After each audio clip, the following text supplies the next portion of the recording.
বিসমিল্লাহির রহমানির রহিম।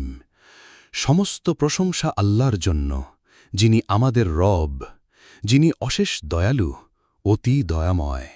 আমরা আল্লাহর সাহায্য চাই, তার কাছে ক্ষমা চাই, আর নিজেদের নফসের মন্দ থেকে তার কাছে আশ্রয় প্রার্থনা করি।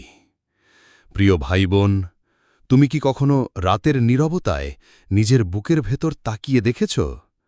তুমি কি জানো তোমার অন্তরের সেই শূন্যতা, সেই অস্থিরতা কোথা থেকে আসে? আল্লাহ বলেন, সাবধান, আল্লাহর স্মরণই হৃদয়সমূহ প্রশান্তি লাভ করে। সূরা রাদ 13-28। আজ আমরা দুনিয়ার পেছনে ছুটি, টাকা, নাম, সম্মান, আনন্দ, কিন্তু কেন যেন ভিতরের অস্থিরতা দূর হয় না? কারণ আমরা আসল উদ্দেশ্য ভুলে গেছি।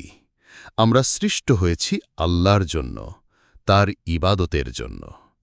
রসূল সাল্লাল্লাহু আলাইহি ওয়াসাল্লাম বলেছেন, দুনিয়াতে তুমি এমনভাবে থাকো যেন তুমি একজন পথিক অথবা পথ অতিক্রমকারী। বুখারী।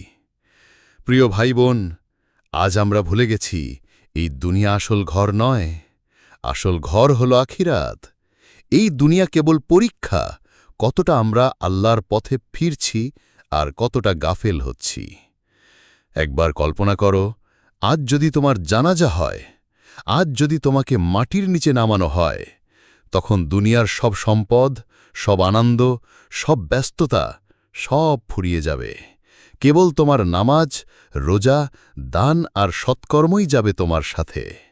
আল্লাহ বলেন, হে মুমিনগণ, তোমরা আল্লাহকে ভয় করো এবং প্রত্যেক আত্মা দেখে নিক সে আগামী কালের জন্য কি পাঠিয়ে রেখেছে। সূরা হাশর 59-18। প্রিয় ভাই বোন, ফিরে আসো তোমার রবের দিকে, কারণ আল্লাহর দ্বার সবসময় খোলা, তার রহমত সীমাহীন।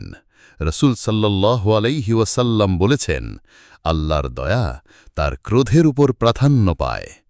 বুখারী ও মুসলিম। আজ সিদ্ধান্ত তোমার হাতে। তুমি কি আল্লাহর দিকে ফিরবে, নাকি দুনিয়ার মোহে আখিরাত ভুলে যাবে? ফিরে আসো, আল্লাহ তোমার অপেক্ষায় আছেন।